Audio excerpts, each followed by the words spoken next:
You are listening to the Foreign Policy Focus podcast. We cannot wait for the final proof. The smoking gun could come in the form of a mushroom cloud. Haven't you driven enough people from their homes already? Bulldoze their villages, seize their property and their laws. They had no part in making it. Now working in Libya with friends and allies, we've demonstrated what collective action can achieve in the 21st century. Now the host of the show, Kyle Inslee. This is episode 452 of the Foreign Policy Focus podcast. On today's show, I'm talking about Trump's acquittal, but really focusing on the very problematic Democratic case to remove the president from office. And I'm going to be talking about the special guest at Trump's State of the Union. It'd be great if everybody could go over to the Libertarian Institute and share the show. You find the show and the daily news roundup that I write on the homepage, libertarianinstitute.org. If you're a new listener, subscribe to the show. It's up everywhere people listen to podcasts. Rating and reviews help. And if you'd like to donate to the show, right now that's set up over at patreon.com/foreignpolicyfocus. All right, starting out today's show with Trump's acquittal. I think this was pretty much expected by everyone who looked at this just in terms of like what politics are. As soon as the impeachment articles were announced, that almost every single Democrat in the House would vote for the articles of impeachment. Almost every single Republican would vote against it. And then in the Senate, even fewer of each party would switch over. And that's what happened. The Senate was by far more down party lines than the House vote. In total, one Republican kind of voted the way or against his party. Far more Democrats in the House did, none in the Senate. On the two articles of impeachment that the House sent to the Senate, Mitt Romney joined the Democrats in voting for abuse of power and did not join the Democrats, so straight party lines on the obstructing Congress charge. So I'm not sure what the point of this whole thing was from the Democrats' standpoint. I think Joe Biden comes out of this thing looking worse than Donald Trump. So I don't know. It's hard really for me to figure out why the Democrats sunk so much time into this, especially when there's just so many other issues I think that their voters care about other than, whatever's happening with Trump's Ukraine policy.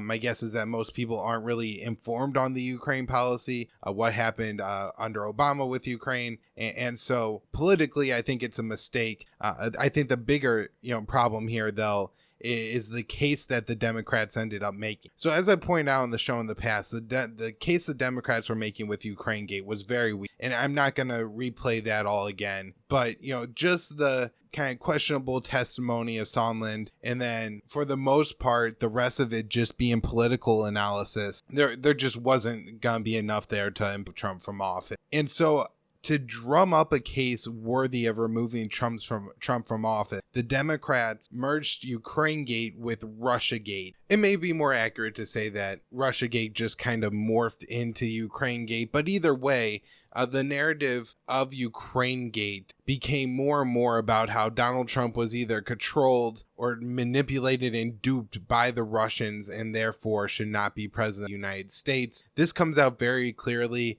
in the case made by Representative Adam Schiff as he's leading the charge against Donald Trump, trying to make the case to impeach him, claiming that we need to fight Russia over there so we don't have to fight them over here.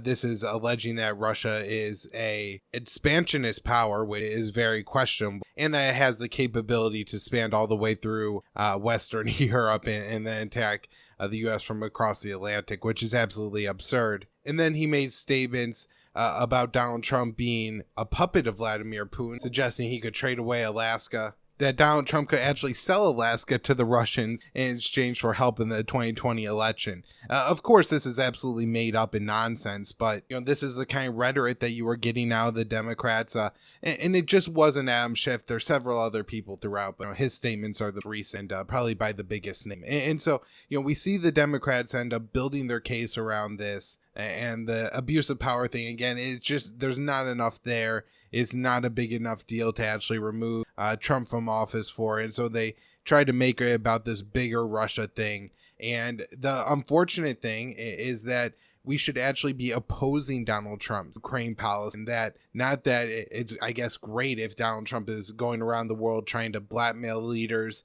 to investigate Democrats in exchange for withholding military aid, but in many cases, the military aid shouldn't be there in the first case, and this is definitely one of those cases. As Obama, even though he backed a coup in Ukraine and then backed the government after the Civil War started, he always refused to not provide lethal military aid to Ukraine. I'm sure there were several reasons for this, but essential one being that there are some Nazi elements within the Ukrainian military, the Azov battalion and others, and so supporting that military meant supporting Nazis. You would think that that would be a hell of a case for the Democrats to be making right now.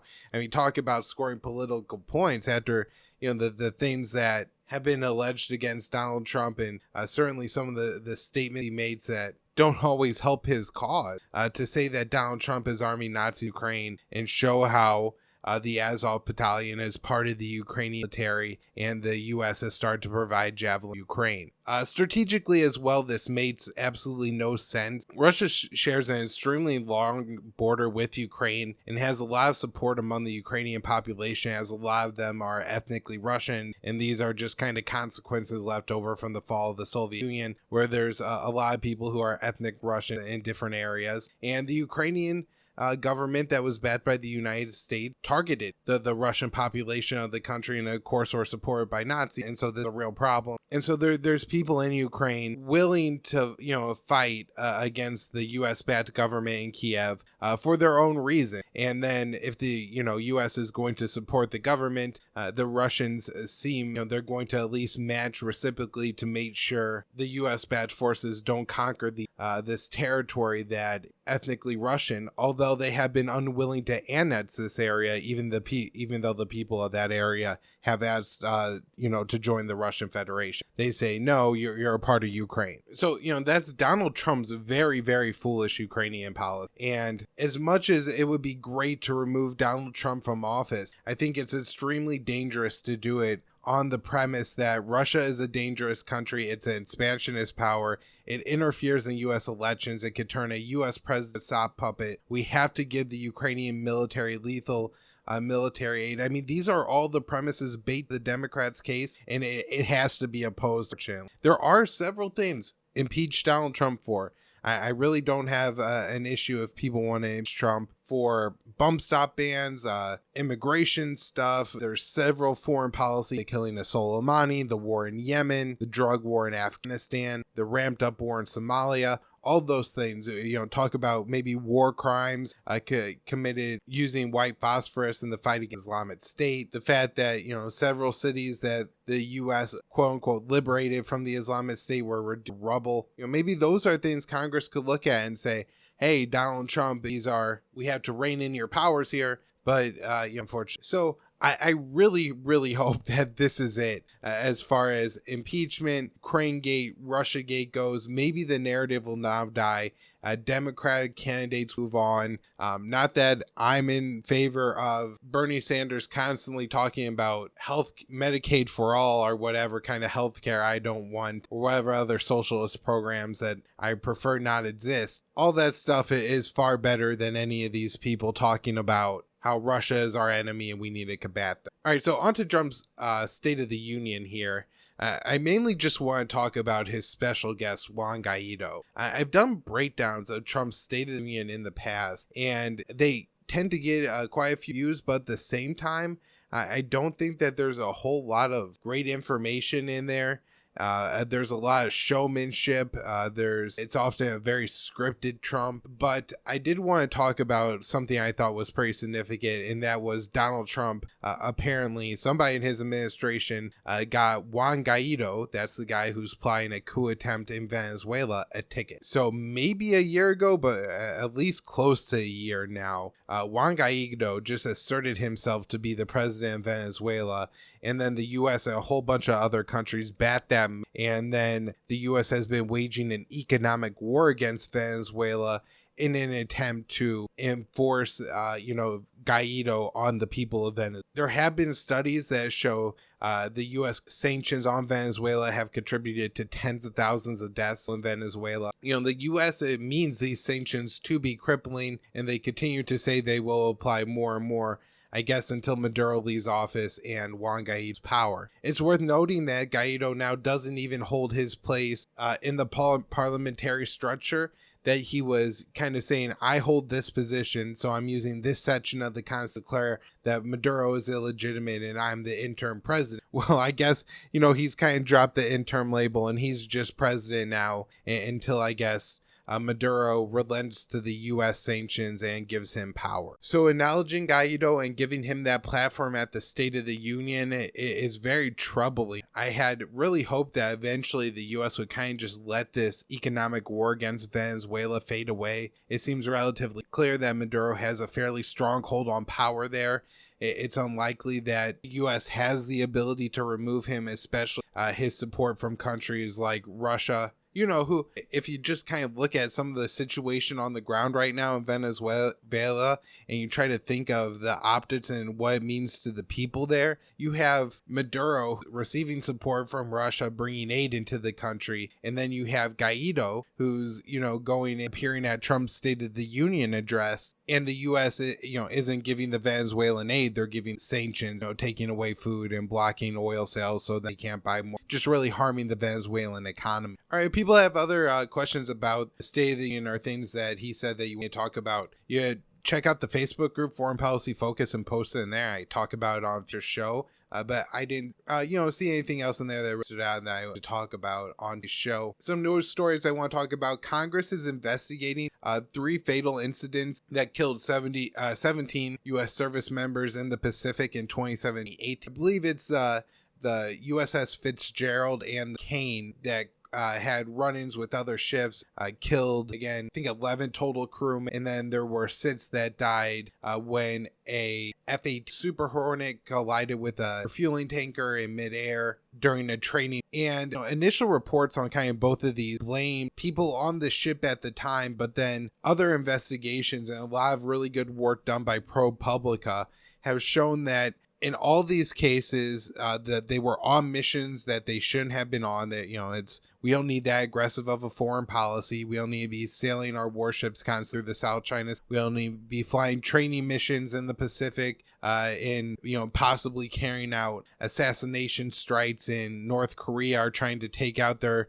missile silos before they launch nuclear missiles. The solution here is to withdraw from the area, not plan these ridiculous war games that could only occur if the U.S. had aggressive. But these continue to happen, and that means more wear and tear on the U.S. equipment. And because of that, and just the ineffective, massive bureaucracy, the Pentagon, hundreds of billions of dollars a year, they don't keep track of where that all goes. They don't know what parts are where. Things are constantly shipped to the wrong area, or they don't produce enough of a certain part.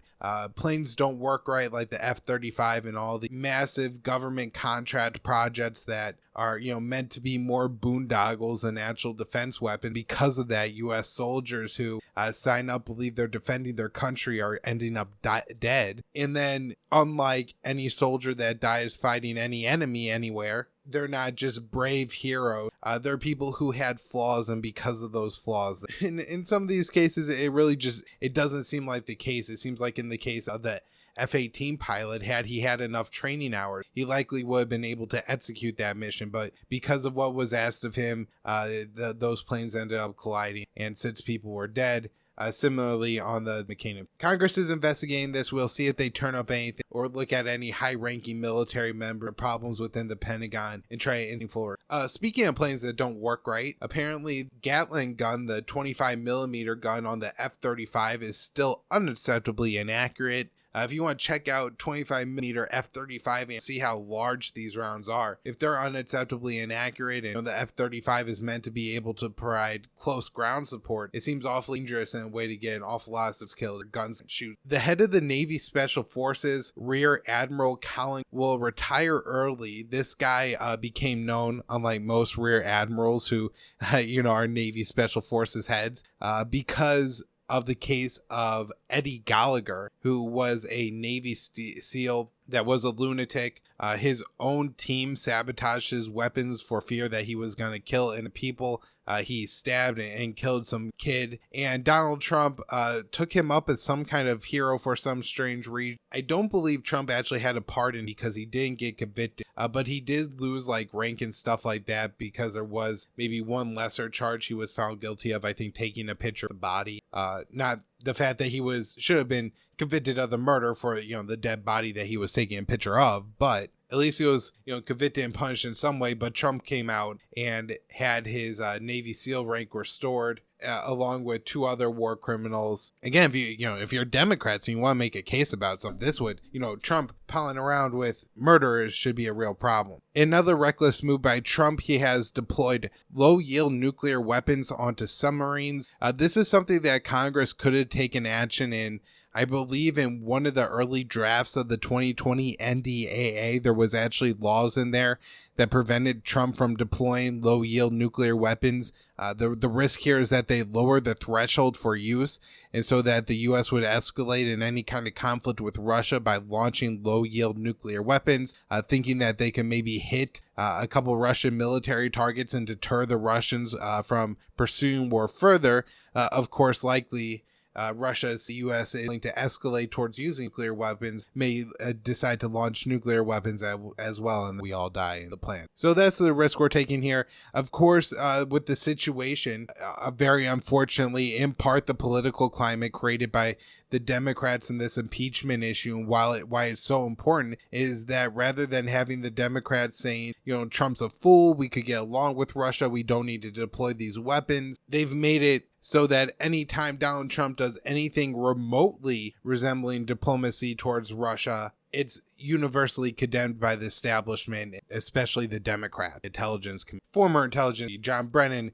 called Donald Trump meeting with Vladimir Putin treason. Taiwan's vice president attended a high-level prayer breakfast. I believe Donald Trump spoke at this prayer breakfast and made some concerning comments about Iran, saying people didn't realize how close we were to war with Iran, then later refused to accept questions on that. But again, this kind of being like a situation with Guaido, the symbolism here towards China, where the U.S. had a policy not inviting a whole lot of high-ranked Taiwan officials. U.S. under Trump, that's really changed. More high-ranking, again, Taiwan officials coming to the U.S., attending breakfast with the president, and a lot more weapon sales, which probably is the most provocative from the Chinese. There's a Facebook group, and it's veterans K2 base Uzbekistan. I want to talk about this because it seems like one of those issues that's not really going to get media attention, but it's awfully important to a lot of people. So far, 300 veterans who served at this base, Uzbekistan.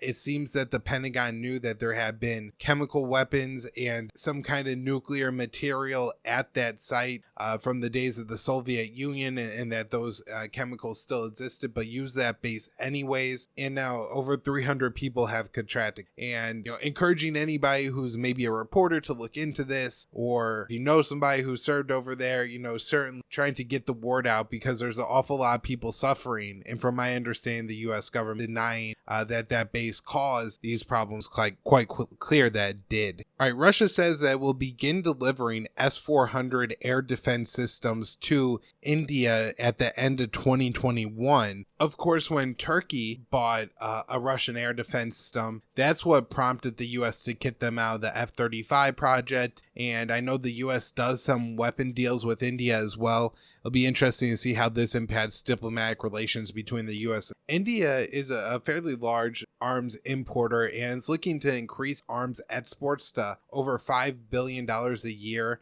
And they're trying to do this over the next 5 years. Australia is launching an investigation into veteran suicides. They've had over 400 veteran suicides since 2001. I thought this story was interesting. It kind of made me realize that there's other countries that like UK, Australia, Canada, that have invested an awful lot of resources and personnel into wars too, and have been involved and are members of U.S. crimes committed in the Middle East, and are suffering consequences similar to U.S. probably on a little bit. It looks like a U.S. citizen was kidnapped in Afghanistan. Early reports say it was a Haqqani network, but This is still developing as I'm recording, so I'm sure I'll have more updates on it next week. The IAEA inspected Iran and say they haven't taken steps away from the nuclear deal further than the ones they already publicly have. It's important to remember that the U.S. broke the nuclear deal by leaving it and putting sanctions back on Iran.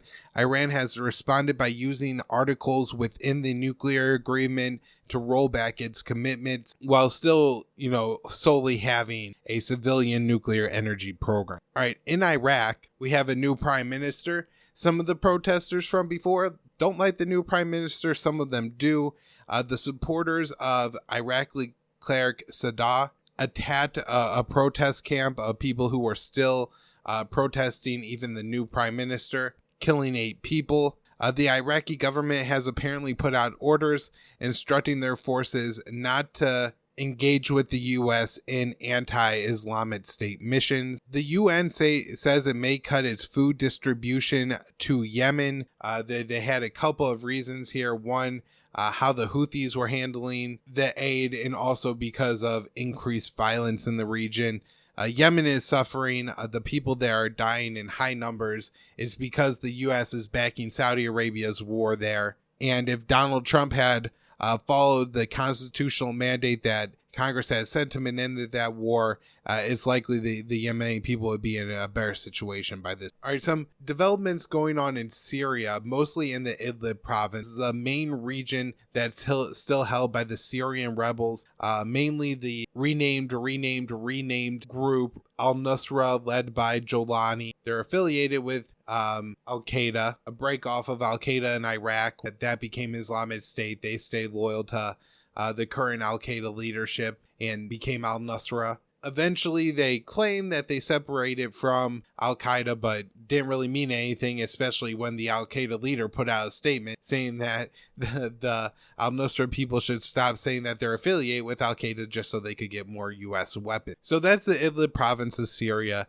Turkey has supported this al-Nusra region and actually has 12 observation posts of Turkish soldiers spread out along different areas in Idlib. There have been previous agreements negotiated between Turkey and Russia to have ceasefires between the Syrian government forces and the rebels that Turkey supported. However, especially the jihadist factions continue to violate those ceasefire agreements. And so now there's Turkish soldiers in the region, but since the ceasefire is not holding, the Syrian government is moving in to start to retake that territory. Now, this is certainly killing civilians, which should be condemned, but at the same time, we have to remember that this is the sovereign Syrian government claiming territory from Al-Qaeda and displacing people. I think the displacement of people is actually logistically problematic for Turkey. While they already have 3 million is the number off to Syrian refugees, the economy there is not doing great, and I'm sure taking in more refugees politically or really economically beneficial for Turkey. They've really had trouble money from European countries to care for Syrian refugees, and at times have threatened to just ship them all to the European countries. So with these Turkish observation posts, and I guess Turkey has decided not to leave them, and so one time they were on a mission and came under fire from Syrian government troops. Turkey responded to this by launching airstrikes against apparently several Syrian government positions, claiming to kill 76 soldiers. Russia and Turkey say they have negotiated some kind of a deal to make sure this doesn't happen in the future. But it seems like a potential flashpoint to keep an eye on right now. All right, I think that's where I'll wrap up for today. Probably a heavy show, a lot on it. And, again, maybe one more show on Russiagate in the future, and then I could finally put a nail in that coffin and say that the whole thing has been debunked. And while it has been destructive and disastrous as far as American politics goes, maybe the country can finally move past the big lie there. And at a time when the new START deal has about a year left in it, this important arms control agreement, and maybe if we move past the Russiagate hysteria, get rid of. All right, thanks for listening to the show. If you're still tuned in, maybe you really like it and want to go over to patreon.com/foreignpolicyfocus and donate, or at least over to the Libertarian Institute and share my work. Facebook, there's a private group, Foreign Policy Focus, at KYAAALE on Twitter.